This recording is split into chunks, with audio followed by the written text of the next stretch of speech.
Hello tout le monde, j'espère que vous avez passé tous de bonnes fêtes de fin d'année qui malgré tout ont commencé un peu moyen. Je trouve qu'on a perdu pas mal de légendes, ou du moins de grands artistes, et je pense surtout à Michel Galabru, à Michel Delpech, à Alan Rickman qui était connu dans son rôle de Rogue dans Harry Potter. On a aussi perdu deux personnes qui me sont très chères à mes yeux. On a quand même perdu le grand David Bowie et principalement le grand papa du heavy metal, Lemmy Kilmister. Time to play the game!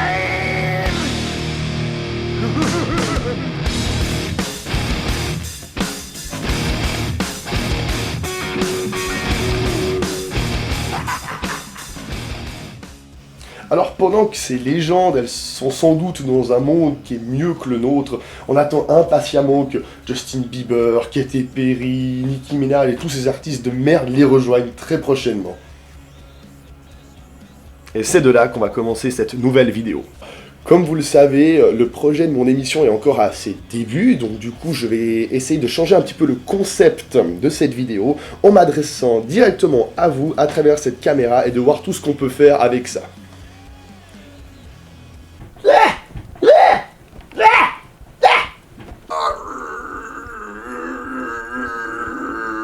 Alors, tu veux jouer?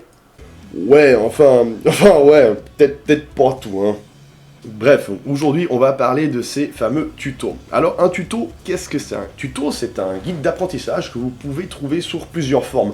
Parfois, on peut la trouver sous forme de vidéo, on peut la trouver sous forme de texte ou encore d'images électroniques. Un tuto vous montre donc comment atteindre un objectif du thème dans lequel vous aimeriez apprendre quelque chose. Et c'est ça un peu mon problème. Alors, c'est facile de critiquer, mais j'ai rien du tout contre les gens qui font des vidéos sur internet, simplement dans le but de faire croire qu'ils sont intelligents ou gentils, mais ils vont jamais au bout de leurs idées de toute façon. Je trouve qu'il y a d'autres moyens plus faciles que d'apprendre à travers internet, à travers des gens qui font des vidéos. Et je rigole là-dessus parce que rien que pour me foutre de la gueule, je pense que ce serait bien, tu sais, de faire une vidéo montrant quelque chose que tout le monde sait faire. Et ça, je pense que ça pourrait être une bonne idée.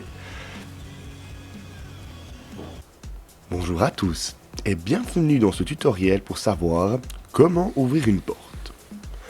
Pour ce faire, premièrement, vous aurez besoin d'une porte. Une porte parfois faite de bois, parfois faite de métal ou encore de plastique. Deuxièmement, vous auriez besoin d'une poignée adaptée à votre porte. Une poignée classique faite parfois de bois, de métal, de plastique, de chat, de weed, de merde, j'en ai rien à foutre. A l'aide de votre poignet, en mettant une impulsion du haut vers le bas, vous serez capable de déclencher l'ouverture de la porte. Ainsi, vous pouvez de la même manière refermer la porte. Félicitations, vous avez réussi à ouvrir une porte. Bonjour, aujourd'hui nous allons apprendre comment ouvrir une bière. Pour ce faire, vous auriez besoin d'une bière, ainsi que d'un décapsuleur. A l'aide de ce décapsuleur, en le positionnant au-dessus de la bouteille de bière à un axe approximatif à 45 degrés, en tenant fermement le décapsuleur et en donnant un geste non moindre brusque mais plutôt sec vers le haut, vous serez capable de décapsuler votre bière. Ainsi, votre bière ouverte, vous pourrez fraîchement la déguster. Santé à tous. Félicitations, vous êtes maintenant devenu un alcoolique. Non mais... je rigole comme ça, mais il faut savoir que la majeure partie de ces tutos qui sont faits sur internet, c'est principalement, c'est soit des tutos de maquillage, ou des tutos de comment faire de la bouffe. Alors, ouais, pas de bol, parce que moi je me maquille pas, j'en ai pas besoin de toute façon, et puis je sais quand même me faire à bouffer. Allez, mange tes légumes! Wow. Non mais, tout ça pour vous dire un seul truc. Je m'en fous de tout. Je rigole, hein, comme je dis, c'est très facile de critiquer, mais je suis quand même obligé d'amener une conclusion à cette vidéo. Et moi, je pense que ce qui est dommage dans ces tutos, c'est qu'il n'y a pas de tuto qui t'explique comment éradiquer la faim dans le monde, ou comment devenir une meilleure personne. Parce que je pense que plutôt de perdre son temps assis sur une chaise à regarder ces tutos sur internet, je pense que on peut agir par nous-mêmes, et puis c'est grâce à ça justement qu'on va réussir à faire en sorte que le monde s'entende peut-être une fois. À la prochaine.